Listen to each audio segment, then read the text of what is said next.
1940 ની અંદર અમેરિકાની અંદર એક દીકરીનો જન્મ થયો. એનું નામ વિલ્મા રુડોલ્ફ. હવે મારે બરોબર ધ્યાનથી સાંભળજો, એની વાત મારે મૂકવી છે ત્યારે કે એના પપ્પા રેલવેની અંદર નોકરી કરે સામાન્ય, એના મમ્મી ઘરકામ કરવાનું કામ કરે. કોઈના અન્યના ઘરે જાય ને નાનું મોટું જે કંઈ પણ ગાર્ડન સાફ કરવાનું હોય કે ઘરકામ કરવાનું હોય, અમેરિકાની વાત છે. 1960 બન્યું એવું કે એ દંપતીને 22 સંતાનો અને એ પૈકીનું 20મું સંતાન એટલે વિલ્મા રુડોલ્ફ. આ વિલ્મા રુડોલ્ફનો જન્મ અધૂરા મહિને થયો, પણ સારવાર આપતા એ બચી ગઈ. દીકરી જ્યાં પણ જાય એટલે એને એવું કે તારી માતા તો 22 સંતાનોની માતા છે, જ્યાં હોય ત્યાં. એટલે ત્યારે દીકરીએ 4-5 વર્ષની ઉંમરમાં નક્કી કર્યું કે કોઈ પણ સંજોગોની અંદર અમારા 22 ભાઈ બહેનમાંથી 21 એનું જીવન ઘડે કે ન ઘડે, પણ હું 20મું સંતાન તરીકે એવું જીવન બનાવીશ કે મારા માતાની અને પિતાની ઓળખ જે 22 સંતાનોની માતા તરીકે ઓળખાય છે એની ટોટલી હું ઓળખ બદલી નાખીશ. સમય સંજોગ તો તમે જુઓ, કુદરતની વક્રતા તો તમે જુઓ. એ 4 વર્ષની થાય છે અને પોલિયો થાય છે, અને પોલિયોની અંદર ભયંકર તાવ આવે છે કે જેના લીધે ડાબો પગ ગુમાવી બેસે છે. ડાબો પગ ગુમાવી બેસે એટલે એક દિવ્યાંગ થઈ જાય, અને દિવ્યાંગતાની સાથે થોડી ઘણી સર્જરી થાય, ટ્રીટમેન્ટ થાય, અને એક પ્રકારના સ્પેશિયલ પ્રકારના શૂઝ પહેરાવવામાં આવે કે જેના લીધે થોડો કોઈનો સહારો લઈને ચાલતા શીખી. પણ એની મોટી બેન બાસ્કેટબોલ પ્લેયર હતી. જ્યારે એ બાસ્કેટ રમતી જોવે ત્યારે એને ફરીથી વિચાર આવે કે મારું જીવન આવી રીતે બેડ ઉપર કે કોઈનો સહારો લઈને ચાલવા માટે નથી થયું. મારું જીવન ખરેખર મારા મમ્મી કે પપ્પાનું એક નામ ઉજળું થાય અને મારા જીવનની અંદર એને હું એક અલગ ઓળખ અપાવી શકું. આ એટલા માટે મારું જીવન છે એ થયું છે, મારો જન્મ છે એટલા માટે થયું છે. ધીરે ધીરે કરતી 9 વર્ષની થાય એટલે પગની અંદરથી જે ધાતુની પ્લેટ હોય એ કઢાવી નાખે. દીકરી સહારા વગરની ચાલતા થઈ જાય. જે માણસને પોલિયો થયો હોય ને અને એમાં જે ડાબો આખો પગ ખોટો પડી ગયો ને માણસને કોઈના સહારાની જરૂર પડે. ધાતુની પ્લેટ કઢાવ્યા પછી એ આખરે 12 વર્ષની થાય ત્યારે મોટી બેન જે બાસ્કેટબોલ રમતી હતી એની સાથે સાથે પોતે જોઈને શીખે છે અને પોતે પણ એક શાળા કક્ષાની જે ચેમ્પિયનશિપ હોય એની અંદર બાસ્કેટબોલ રમતી થઈ જાય. એની અંદર પણ અવ્વલ આવે. આ પોલિયો થયેલી છોકરી, પણ ત્યારે હજી એમ થાય કે નહીં, આ તો મોટી બેન બાસ્કેટબોલ રમે છે, હું બાસ્કેટબોલ રમું છું, આમાં કઈ નવાઈ નથી. આમાં મારી માતાની કે મારા પપ્પાની ઓળખ છે એ બદલી ન શકું. આજે વિશ્વ મને બહુ સારી રીતે યાદ રાખે, મારી એવી મારું જે ચરિત્ર છે, એવું મારું વ્યક્તિત્વ છે એ કંડારવું છે. ત્યારે એ ફરીથી નક્કી કરે છે કે મારે દોડવું છે, મારે માત્ર આ બાસ્કેટબોલની ઝાડની અંદર નથી રહેવું, મારે દોડવું છે. અને ત્યારે ગામ આખું હશે કે પોલિયો થયેલી માણસ આ દોડવાનું નામ લે છે. નાની મેરાથોનની અંદર એ ભાગ લે, ક્યારેક પડે, ક્યારેક છોલાય, ક્યારેક અથડાય, ક્યારેક ભટકાય, ક્યારેક સમાજનું લાંછન સહન કરે, ક્યારેક સમાજની ટીકા સહન કરે, પણ એ દોડે. ધીરે ધીરે કરતી આ મેરેથોનની અંદર એ અવ્વલ આવવા લાગી. એ નક્કી કર્યું, સ્વપ્ન જોયું કે મારે વિશ્વ ઓલિમ્પિકની અંદર પણ ભાગ લેવો છે. જે વ્યક્તિને પોલિયો થયો હોય એ વ્યક્તિ વિચારી ન શકો કે ક્યારે વિશ્વ ઓલિમ્પિકનું સ્વપ્ન પણ જોઈ શકે. અને આખરે 1980 ની અંદર રોમની અંદર રમાતી વિશ્વ ઓલિમ્પિકની અંદર એ વિલ્મા રુડોલ્ફે ભાગ લીધો. એની અંદર 3 ગોલ્ડ મેડલની સાથે એ અવ્વલ આવી અને આજે પણ દુનિયા એને ફાસ્ટેસ્ટ વુમનની અંદર હિસ્ટ્રી તરીકે ઓળખે છે. જે એક સ્ત્રીએ, એક દીકરીએ નક્કી કર્યું કે મારે મારા માવતરની ઓળખ બદલવી છે, અને તમે એવું વ્યક્તિત્વ કંડાર્યું કે તમારા લીધે તમારા માવતરની ઓળખ બદલાણી, તો હું એવું માનું છું કે સાચી માવતર પૂજા થઈ. આ માવતર પૂજા છે, કારણ કે મા બાપ એટલા છે. એવું એક અધકેરું પરિવાર સમાજ માટે તો ઠીક, લેવાપડેલ સમાજ માટે તો ઠીક, પણ આખું ભારત વર્ષ જેને ગર્વભેર યાદ કરી શકે એવું એક અધકેરું નામ એટલે સરદાર વલ્લભભાઈ પટેલ. અને સરદાર વલ્લભભાઈ પટેલ એટલે એક એવા જનૂની વ્યક્તિ કે જેની પાસે 52 દિવસનો સમયગાળો હતો અને 562 રજવાડાઓ ભેગા કરવાના હતા, અને એ પૈકીના 222 તો માત્ર સૌરાષ્ટ્રના હતા. અને એમની નાનકડી ઢીંગલી, એમની નાનકડી દીકરી એટલે મણીબેન. બહુ ગર્વની વાત છે કે સુરતની અંદર જ્યારે તમે અંદર એન્ટર થાવ છો ને ત્યારે મણીબેન ચોક અત્યારે કાંજીભાઈ બાલાણી બનાવી રહ્યા છે કે મણીબેનનું એક એવું અત્યારનું વ્યક્તિત્વ હતું કે આજની તેઓ દીકરી એને રોલ મોડેલ તરીકે ચાલે ને તો એના વિશ્વની અંદર ક્યાંય પાછી ન પડે.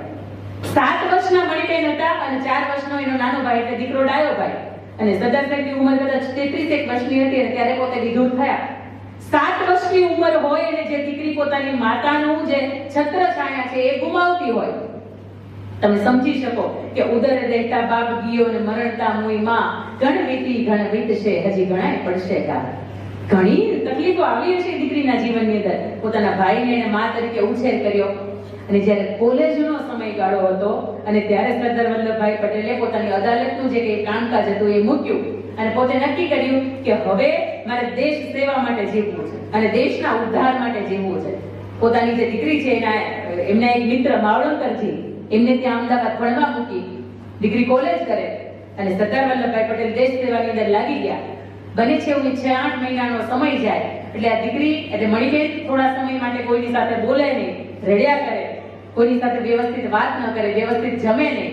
એટલે માવળંકરજીએ પત્ર લખ્યો કે સરદાર સાહેબ, જ્યારે પણ અમદાવાદના આટા ઉપર હોય ત્યારે એક વખત દીકરીનો તમારે મુલાકાત કરવા જેવી છે, કારણ કે દીકરીને કોઈ સમસ્યા હશે, કોઈ અંગત પ્રશ્ન મૂંઝવતો હશે કે જે અમારી સાથે શેર નથી કરી શકતા. સરદાર સાહેબ જ્યારે અમદાવાદની મુલાકાતે આવે છે ત્યારે દીકરી મણીબેનને આખી 101 વર્ષ પહેલા મણીબેનને એક સાથે બેસાડે છે. મણીબેનને પૂછે છે કે બેટા, બની શકે કે કોલેજનો સમય છે, કોઈ મૂર્તિઓ ગમી ગયો હોય તો કોઈ પણ જીવનનો અંગત પ્રશ્ન હોય તમે મારી સાથે અહીંયા શેર કરી શકો છો. અને ત્યારે મણીબેન રડતા રડતા કહે છે કે બાપુ, એવો કોઈ સવાલ નથી કે કોઈના માટે મારે જીવન ન્યોછાવર કરવું, એવો કોઈ સવાલ નથી, કોઈ મૂર્તિઓ ગમી જાય એવી કોઈ વાત નથી. પણ જ્યારે તમે એક રાજાશાહી જીવન જીવતા હતા, જ્યારે તમે એક ઠાઠમાઠથી ભરેલું જીવન જીવતા હતા, ત્યારે તમારી રહેણી કહેણી બહુ અલગ હતી. અને આજે તમે દેશની સેવાએ નીકળી ગયા છો ત્યારે તમારા થીંગડા મારેલો જ્યારે હું જભ્ભો જોઉં છું ત્યારે મને દુઃખ થાય છે કે મારા પિતાજી જો દેશ માટે જીવતા હોય તો મારે મારું જીવન નથી જીવવું. પિતાજી, તમે દેશ માટે જીવો, હું તમારા માટે જીવીશ. આ મણીબેન છે. અને જ્યારે તમે તમારા સમગ્ર જીવનનું બલિદાન આપો ત્યારે એમ થાય કે માવતર પૂજા તમે કરી ચૂક્યા છો. એના પછીની ત્રીજી ઘટના એટલે કે અંગ્રેજો 1875 ની અંદર ભારતના પ્રવાસે હતા. બને છે એવું એક 12 વર્ષની દીકરી, એક નાનકડા ભાવનગરની બાજુમાં એક નાનકડું ગામ, અને એ 12 વર્ષની દીકરી આજે અહીંયા ગોળી મૂકી છે ને, ગોળી મૂકવાનું શાણીભાઈ એ પણ કારણ હશે કે આજની 10, 12, 15 વર્ષની દીકરીને ખબર જ નથી કે એને ગોળી કહેવાય. અને આ ગોળીનો ઉપયોગ છાશ વેચવાની અંદર તો થતો, માથે પાણી આપણે ભરવા જતા નદી હતી એની અંદર પણ ઘણા બધા એના ઉપયોગો થતા, એના સંગ્રહ કરવા માટે ઉપયોગ થતો. એ ઘણી બધી દીકરીઓ હશે કે એવું આજે જોયું હશે કે આને ગોળી કહેવાય, કારણ કે અત્યારે અહીંના આપણા આધુનિક સગવડતાઓ પ્રમાણે તેને સાચવવી મુશ્કેલ થઈ ગઈ છે. ઘરની અંદર તો એ માળિયા હતા કે જ્યાં સચવાતી હતી. એ 12 વર્ષની દીકરી માથે 15 લીટરની તો ગોળી હશે, નહીં ઉપાડી છે એટલે કહી શકાય. એ 15 લીટરની ગોળી માથે ઉપાડે છે અને પાણી ભરીને દીકરી ઘરે આવતી હોય. દીકરી બહુ સરસ લાગે, અપ્સરા જેવી લાગે. અને એક અંગ્રેજ અધિકારી એવું કહે કે આ દીકરી મને ગમી ગઈ છે. એટલે એની સાથે જે 8-10 જણાની ટીમ હતી એની સાથે દીકરીની પાસે આવે છે અને દીકરીનો જે માથા ઉપર એક હાથ હોય અને એક હાથ એના કડની અંદર હોય, જે ગાગર પકડી હોય એના, તો એ જે અંગ્રેજ અધિકારી હતી દીકરીનો બાવડો પકડે છે. એટલે 15 લીટરની 12 વર્ષની દીકરી એ 15 લીટરની ગોળી નીચે ઉતારે અને ફરફરથી પેલા અંગ્રેજ અધિકારીના માથામાં મારે, પેલો બેભાન થઈ જાય. એની સાથેના જે 8-10 સાથીદારો હોય એને લઈને જતા રહે. દીકરી ઘરે આવે છે, મૂંઝાઈ જાય છે અને રડતી એક બાજુ ખૂણામાં બેસી જાય છે. અને એના પપ્પાને કહે છે, બાપુ હવે નહીં જીવાય. એના બાપુ આશ્ચર્યમાં મુકાઈ જાય છે, બેટા આમ કેમ કહો છો? તમે આ 12 વર્ષની અંદર એક ક્ષણ માટે પણ એવું કામ નથી કર્યું જેના લીધે આબરૂ કે ઇજ્જત ઉપર સવાલ ઉઠતો હોય. તો શા માટે આવો સવાલ આજે શા માટે? ત્યારે દીકરી 12 વર્ષની દીકરી એવું કહે છે કે બાપુ, પેલો અંગ્રેજ અધિકારી હતો ને, એને આજ મારું બાવડું પકડ્યું. હવે બાપુ, તમારી પાસે 2 ઓપ્શન છે. ઓપ્શન નંબર 1 કે તમે મારા સગપણ જે વ્યક્તિની સાથે નક્કી કરી નાખ્યા છે, નાનકો એનું નામ હતું, દીકરાનું નામ, તો એ નાનકાને સંદેશો મોકલો કે જો એના કાંડાની અંદર તાકાત હોય તો એ અંગ્રેજ અધિકારીને મારે, એના લોહીની અંદર મારી ચૂંદડી ડૂબોડે અને પછી એ ચૂંદડી મને મંડપની અંદર ઓઢાડે. અથવા તો ઓપ્શન નંબર 2, કાં તો તમે અત્યારે મને ઝેરનો કટોરો આપો, મારાથી મરી જાવ છે, મારાથી જીવાય નહીં. અને ઇતિહાસ સાક્ષી છે કે નાનકાએ 18 વર્ષના યુવકે એ અંગ્રેજ અધિકારીને માર્યો હતો, એના લોહીની અંદર ચૂંદડી ડૂબાડી હતી અને પછી આ દીકરીને ઓઢાડી હતી. મારા દીકરી તરીકે આ એક સવાલ પૂછવો છે કે એ સમયમાં આ આપણો જ ભારત વર્ષનો દેશ છે, આ આપણો જ ગુજરાત છે. તો એ સમયમાં 12 વર્ષની દીકરીને ખબર પડતી હતી કે કોઈ પારકો પુરુષ મને સ્પર્શ કરે કે મારી ઉપર અવળી નજરથી જોવે તો મારાથી જીવાય નહીં. તો આજની આ 22 વર્ષની દીકરીને ખબર કેમ ન પડે? પડે. પણ એ ખબર નથી પડતી અને છતાંય તમે માવતરની સામે સારા સારા બનો છો.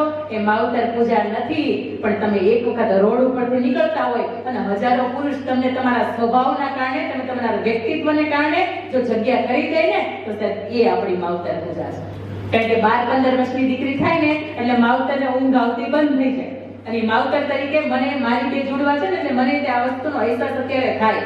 આ એટલા માટે થાય કે દીકરીના મોબાઈલ તમે માંગો ને એમ કહો કે પાસવર્ડ શું છે, એમ કે ના નહીં આપો. હજી આ છે, તમને એમ કે આપણી ઘરે એક નથી એટલે આ સમાજની અંદર સળગતો પ્રશ્ન છે.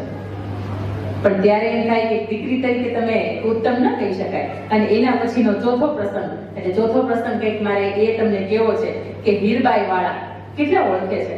ઝવેરચંદ મેઘાણીને વાંચ્યા હશો તો કદાચ હીરબાઈ વાળાને ઓળખતા હશો. અને આ ઘટનાને 126 વર્ષ જેટલો સમય વીત્યો.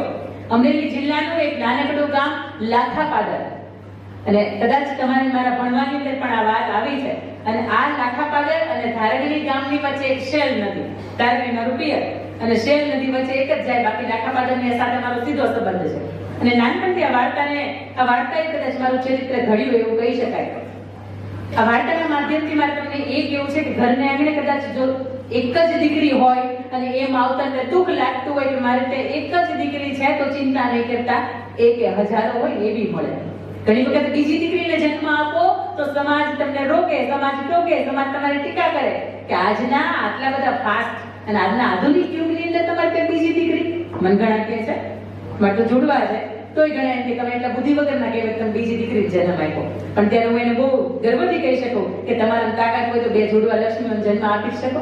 ભગવાન એ રીતે બહુ સિલેક્શન કરીને મોકલે છે. બધાને ઘરે કેમ જોડવા નથી આવતા અને બધાને ઘરે બીજી દીકરી જ કેમ નથી આવતી? કેમ કે ભગવાન અમુક પુણ્ય એના રિસીવ ભેગા થયા હોય ને તો એ ફળશ્રુતિ તરીકે તમારી ત્યાં દીકરીનો જન્મ થાય. પણ હીરબાઈ વાળાની મારે તમને વાત મૂકવી છે પહેલા કે લાખાપાદર ગામનો ગામધણી લાખાવાળો, અને એને અમરેલીનું બીજું ગામ એટલે ગુંદાળા, અને ગુંદાળાનો ખૂંખાર મારવાડીઓ એટલે આપા દેવાલ, બેની વચ્ચે વેર બંધાયું. અને ચલાડા એક સેન્ટર બેઠ કે ચલાડાની અંદર વેર બંધાયું, અને વેર બંધાયું ની અંદર વેર એટલું બધું આગળ આવ્યું એટલે પેલો આપા દેવાલ ખૂંખાર મારવાડીઓ એવું કહે છે કે લાખાવાળા તું જોઈ લે છે, તારા ગામને હું એક દિવસ પાદર તો કરી દઉં ને, મતલબ આખે આખું હતું નહોતું એવું ન કરી દઉં ને ત્યાં સુધી હું જંપીશ નહીં. અને લાખાવાળો એવું કહે છે તાકાત હોય તો આયલા આવજે, હું મારા ગામની અંદરથી બહાર ક્યાંય જાઉં તો ને. આ વાતને વર્ષો વીતી જાય છે. દીકરી જાણે છે કે મારા બાપુને આવું કોઈની સાથે વેર બંધાયેલું છે.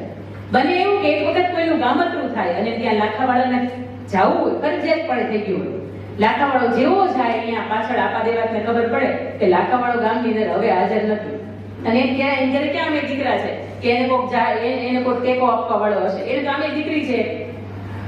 કે આપા દેવાત પોતાની આખી ફોજ લઈને આવે છે, ગામને ધ્વસ્ત કરી નાખે છે, ગામની અંદર જેટલી પણ સત્તા સંપત્તિ માલ મિલકત હોય લૂંટી લે છે, અને ગામના ઢોર મિલકત માલ જેટલું પણ હોય લૂંટી ગયો છે, અને પોતે એકલો વધે અને વિચારે છે કે હવે હું આ લાખાવાળાના આંગણાની અંદર જઈશ અને ત્યાં જઈને એની કોઈ ગમતી વસ્તુ છે ને એ હું લઈ આવીશ, એટલે હું જાહેરમાં કહી શકું કે હું લાખાપાદર ગામની અંદર ગયો તો, લાખાપાદરને મેં ભાંગ્યું હતું, અને લાખાવાળાના ઘરે જઈને એની ગમતી વસ્તુ, જેની અતિ પ્રિય વસ્તુ છે હું લઈને વહી આવ્યો, એટલે સમાજની અંદર મારી વાહ થશે. અને ખૂંખાર બારવટીયો આ બાજુથી લાખાવાળો હોય ને આવે છે, એના આંગણાની અંદર આવે છે, જુએ છે કે નાનકડો એવો એનું વાછરડું હોય ને, ગાયનું વાછરડું એ બાંધ્યું હોય. આ વાછરડું એ લાખાવાળાને બહુ પ્રિય છે, અને એના જ ઘરના આંગણેથી જો હું વાછરડું લઈને જતો રહીશ તો મને સમાજ છે એવું કહે છે કે હા આ વેર છે એ શમ્યું ખરા.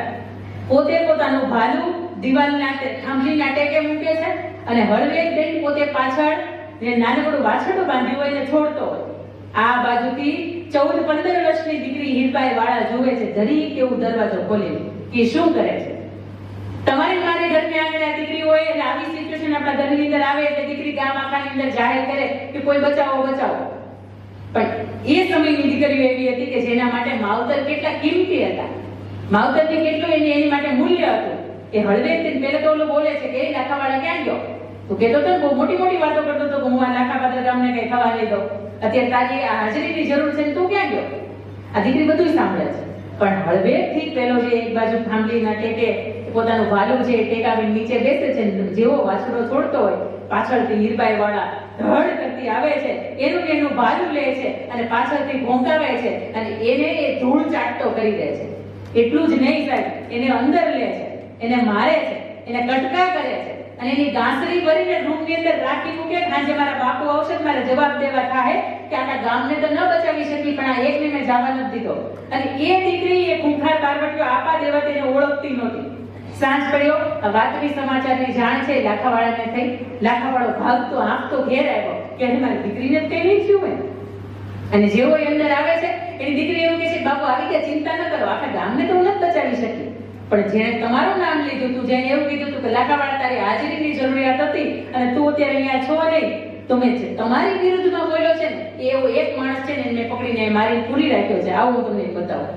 રૂમમાં લઈ જાય છે, કમાડ ખોલે છે અને જ્યારે ગાંસડી ખોલે છે ને ત્યારે જે ચહેરો જોવે છે લાખાવાળો, ત્યારે એવું કહે છે કે આ હા બેટા તને ખબર છે આ કોણ છે? આ આપા દેવા, આ ખૂંખાર પાર્વતીઓ જેની સાથે મારે વેર હતું.